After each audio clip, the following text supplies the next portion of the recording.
What's up, everybody? This is Cash Rules episode 2. Okay?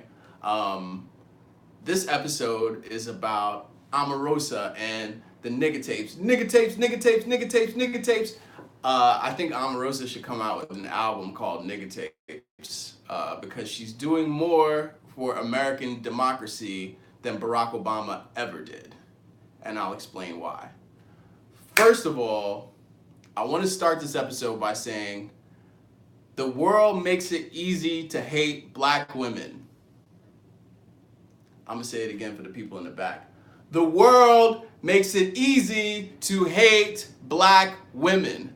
I'm going to tell you how I fell into that trap. I fell into the trap of unnecessarily hating on black women. And first, I want to say I'm sorry. I'm sorry that I fell into the trap of unnecessarily hating on a black woman. But let me explain what happened, because usually I'm here for black women, but it's got to be a full-time job. It's not a usual thing. It's not an occasional thing.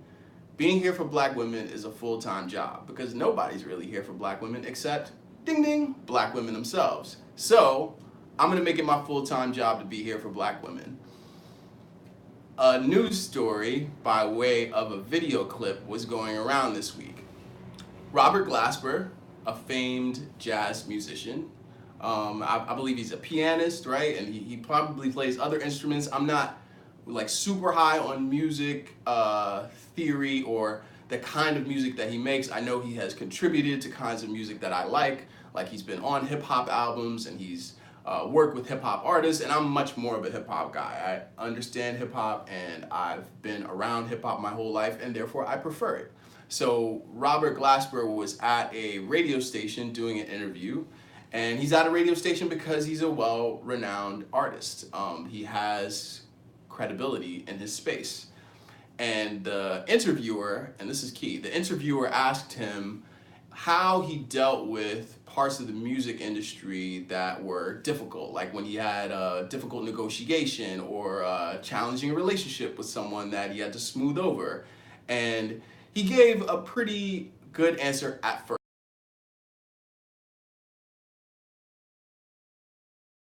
On his part, which is that he kind of just handles his business from a space of confidence, and he knows his value, and therefore he doesn't really allow for challenging situations to happen to him or for him to be, or his work to be disrespected, which was great. And he could have stopped there.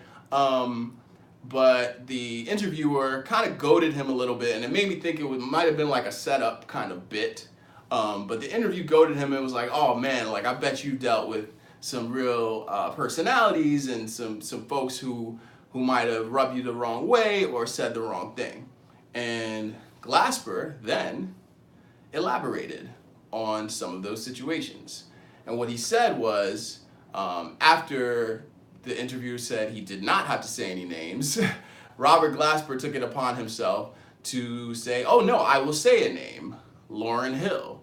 And Lauryn Hill apparently disrespected Robert Glasper in a few ways that he remembers. An incident from 2008 that Glasper recalled is that Lauryn Hill contacted him to play for her band. Like she wanted to commission him to play for her band. And many musicians play live for other big musicians, even though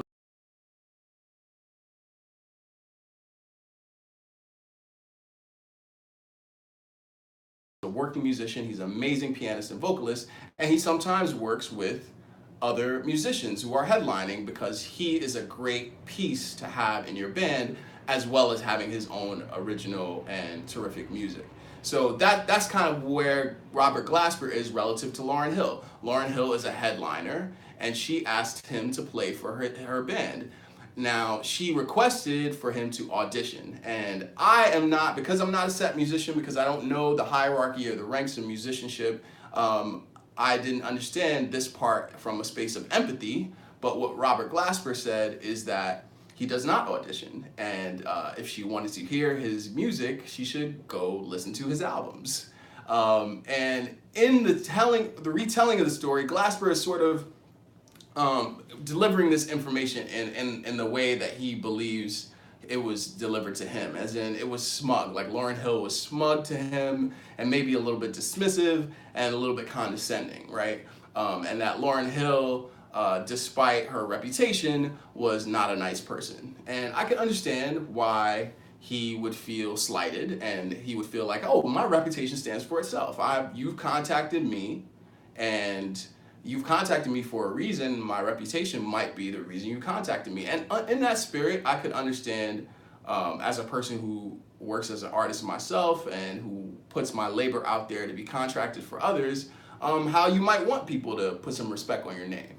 And Lauryn Hill was not doing that, he felt, because she asked him to audition. And when he said he would not audition, she then asked him if he would be open to auditioning over the phone, which he was not open to.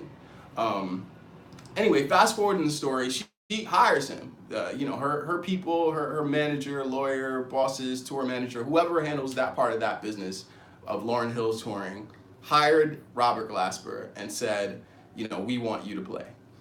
And then he goes into the story of rehearsing for Lauryn Hill, and that even in rehearsals that she's disrespectful and dismissive to people, and that she demands to be called Ms. Hill, and no one can look her in the eyes, and everyone sort of tiptoes around her. And he details all this really, like, what seems like diva behavior, like something that would be unpleasant to be around if you're someone's colleague, and even if they're your boss, even if they're higher than you in rank, it just seems like a very unpleasant personality to be around. Put a pin in that, because it matters, okay? So Glasper kind of like airs Lauryn out. Like, he's talking about how she doesn't treat anyone with respect, and that he's hung out with bigger legends like Smokey Robinson and Stevie Wonder, and they're respectful, and she hasn't done half of what they've done. So Glasper gets in his feelings and gets into his ego in trying to skewer Lauryn Hill about her ego, which is ironic to say the least. But it also goes to my original point that it's easy to hate black women. And Lauryn Hill is easy to hate. And I'm going to say this very honestly, that Lauryn Hill has been rude to people. And Glasper even accuses her of stealing some of the music and the notes and the lines for her classic album, The Miseducation of Lauryn Hill. That's neither here nor there, and that's been settled in court, and probably is falling into this very gray territory of like what's borrowed, what's stolen, what's commissioned, what's appropriated, what's interpolated. And music is very big in that sense. It's like very gray and blurry and big, and it's hard to say whose ideas are whose. But Lauryn Hill, what we know on the public record is that she's paid for those ideas. She's paid to have those ideas a part of her classic composition, right? And Lauryn Hill might also even be an asshole, right? Like, she might even be an asshole. Like, let's allow for the fact that Lauryn Hill shows up late to shows, right? She sometimes cancels shows while on tour. She even might fire an entire band that she just hired to get another band. She is probably the worst kind of asshole boss, but in artist form. But the thing about it is, and again, to my original point, the world makes it easy to hate black women because there are tons of so-called genius artists who are men, who are trash to people, who treat people really, really badly, and all we do is celebrate their genius. I'll talk about, like, Prince, for instance. Prince was notoriously an asshole to people, at least rude or cold to people or distant, and that is kind of packaged as part of what was Prince's genius. And Prince was an asshole. Like, his demeanor was that of a person who was mean. Michael Jackson was mean to people. He was mean to set musicians, and he was demanding, and that was all packaged as part of Michael Jackson's genius. But with Lauryn, because the world makes it easy to hate black women, Lauryn is not afforded that same kind of luxury to be an asshole. And she is, and she does, and she has made good music. She's not made a lot of good music, so I'll grant people that. And she's also let down a lot of her fans. And one of the things I'm gonna talk about in this video is like what black women to be here for and why. because I'm here for black women who share these values of equity and equality and raising up oppressed people and marginalized people. But I'm not necessarily here for black women who are not about those values. But Lauryn Hill is a black woman who's easy to hate, right? She's become like a social media trope because of how much she's failed her fans and acted this way behind the scenes. But that's amplified by the fact that she's black and that she's a woman.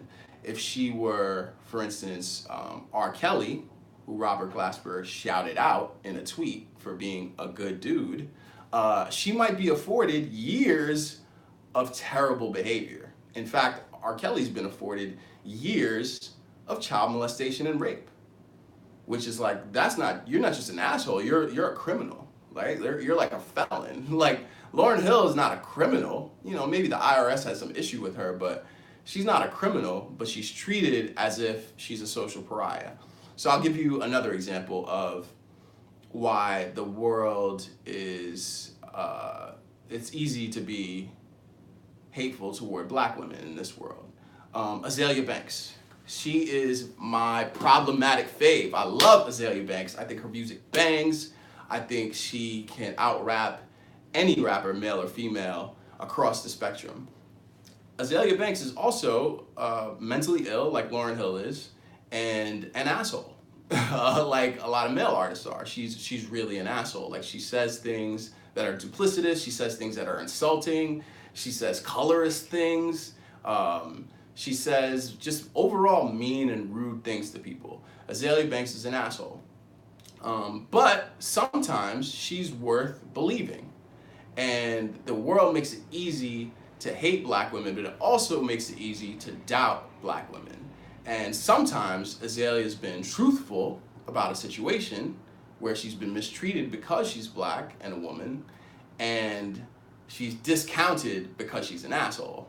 And that's another example that happened this weekend. So Azealia claims via her Instagram stories account, because she's now banned from Twitter, even though every racist in the book is on Twitter. Like, Alex Jones is on Twitter and Azealia Banks is banned. So like, wrap your head around that. Alex Jones, who specifically like touts Holocaust denial and like all these ridiculous theories about various racial groups and pumps up and stokes the alt-right, he's allowed on Twitter, and they're cool with him. They're like, yeah, nah, we can't even find a reason to ban him. Azealia Banks calls another person of color or a white man something, and she's banned. So like, let's just like put that in perspective right there. But Azealia Banks on her Instagram stories claims that she was at Elon Musk's house with his current girlfriend Grimes, which is like, I don't even know, like, who are these people? Like, why is your name Grimes? Why would I ever believe you over anyone? Your name's Grimes. You know what I mean? Like, your name is like dirt. So Azealia Banks says that she was going to visit Elon Musk at his mansion. It's probably palatial mansion, and instead of her going to make music with Grimes, which was the plan, I guess he was on acid and may have propositioned her to join some sort of sexual arrangement with him and Grimes, which just, ew. That's like, Elon Musk. And Azealia Banks does, in true Azealia Banks form, insult Elon Musk's appearance and says that he's like froggy in his dead eyes and all this other crazy stuff. But mainly she points out the fact that no one will believe her, but that it definitely happened. And Elon Musk summarily responds to this and says that it did not happen. He's never met Azealia Banks, which is like an easy road to take. But let's look at Elon Musk. This dude is someone who claims he can basically solve the world's problems with money and a little bit of mansplaining and whitesplaining. Like, he's the kind of guy who thinks that his overall success in life means that he's figured it all out. And instead of doing things that are actually socially beneficial, he passes off his missions as socially beneficial while going for the biggest heap of money that he can hoard. right? So because he sent a car into space, he believes he can solve like issues of traffic.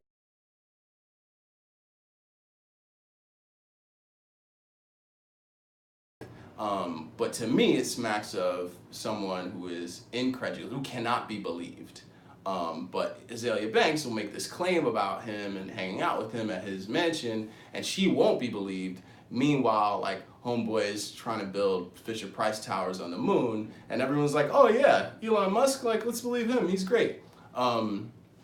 It's the world makes it easy to hate black women. So I'm gonna kind of dovetail these stories by talking about how I posted the Lauryn Hill article on my Facebook page. So my Facebook folks, if you get over here to YouTube, which I hope you do, hit that subscribe button.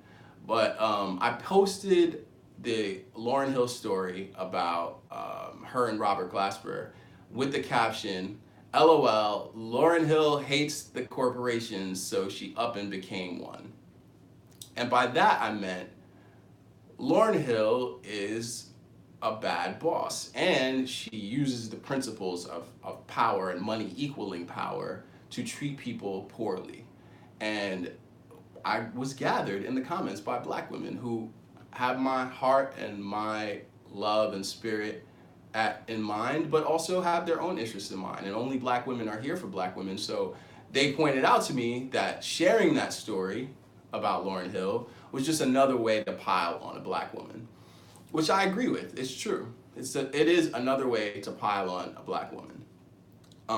But I also believe that, like I said earlier, Lauryn Hill is an asshole. So misogynoir, which is like the condition of not being respected or treated well and being doubted because you're a black woman, is a circumstance under which we live, right? Like, it's like racism. Like, it exists and it influences people's behaviors. Lauryn Hill is an asshole, and she's also like a genius artist and an asshole, and her actions are dictated by the circumstance in which she lives, the misogynoir, and her personality, which is being an asshole. So I pointed out, and I stopped going back and forth because I understood the point enough, but I had to put this out there that both of those things can be true. Which brings me to Omarosa, right? Because Omarosa Manigault Newman is a black woman who got in line with Donald Trump in order to advance her own agenda, and by so doing, push down the agenda of oppressed and marginalized and people of color in order to advance herself and a nefarious white man, and then was booted out of the White House. And a lot of black folks didn't necessarily rejoice, but they were like, "Ha, see, look, they never accepted you in the first place." While I'll say, yes, that's true. But Omarosa, by shaking up the order and making the nigga tapes, as in recording several White House officials and campaign officials during her tenure as a Donald Trump employee, she undermined this capitalist, corrupt power structure. She undermined it. And that's honestly the best she could do, right? Like, Condoleezza propped it up. Like, Condoleezza Rice is a black woman who propped up this racist capitalist power structure.